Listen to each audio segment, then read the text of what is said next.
آپ سے آغاز کر لیتے ہیں اس ٹاپک کا کہ حکومت کہتی ہے سر کہ طارق محمود جہانگیری کی جو ڈی نوٹیفیکیشن ہے وہ قانون کی بالادستی ہے،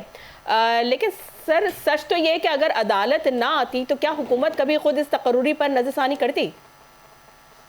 دیکھیے گزارش یہ ہے، کچھ معاملات ایسے ہوتے ہیں جن کے اوپر کسی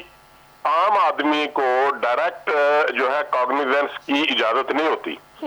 اور اگر دیکھیں، اگر میں یا آپ یا کوئی ایک عام آدمی کسی آنریبل ہائی کورٹ یا سپریم کورٹ کے جج کے خلاف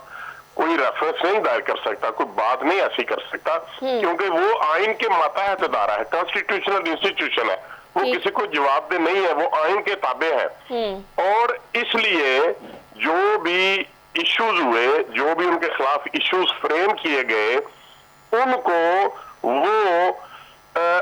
اپنے خلاف جو ان کے ایشوز تھے ان کو وہ ان کا دفاع نہیں کر سکے، وہ جو ان کے خلاف چارجز تھے ان کو وہ چارجز کے خلاف اپنی آرگومنٹ میں، اپنی سٹیٹمنٹ میں وہ اپنے آپ کو ڈیفینڈ کرنے میں ناکام رہے ہیں۔ لیکن اس کے باوجود کوئی گورنمنٹ جو ہے یا ہماری جو ہمیں تو اس بابت کوئی علم نہیں تھا، یہ تو ڈپارٹمنٹ کو خود ہی پتا چلا یا کسی شخص کی ڈگریز کی بابت کوئی ایشوز آئے، ان کا کام تھا کہ وہ اس کو انہوں نے کیا کیا، انہوں نے اپنے خلاف جو چارجز تھے ان کو ڈیفینڈ نہیں کیا، انہوں نے اپنے آپ کو بچانے کے لیے کوئی ایویڈنس نہیں دی کہ میری ڈگریز فیک نہیں ہے، درست ہے۔ انہوں نے کیا کیا، انہوں نے جو بینچ تھا اس کے خلاف اعتراض کرنے شروع کر دیے کہ آپ میرے خلاف یہ کیس نہیں سن سکتے، آپ اس بینچ میں نہیں بیٹھ سکتے،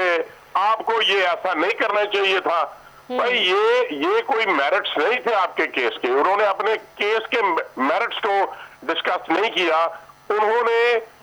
جو بینچ تھا اس کے خلاف اعتراضات کیے۔ اور میں یہ سمجھتا ہوں کہ اتنے بڑے ایکسپیرینس آدمی کو جو کہ بہت زیادہ لا کے متعلق جانتے ہیں، ان کو یہ کام نہیں کرنا چاہیے تھا، ان کو اپنے کیس کو ڈیفینڈ کرنا چاہیے تھا، جس میں وہ ٹوٹل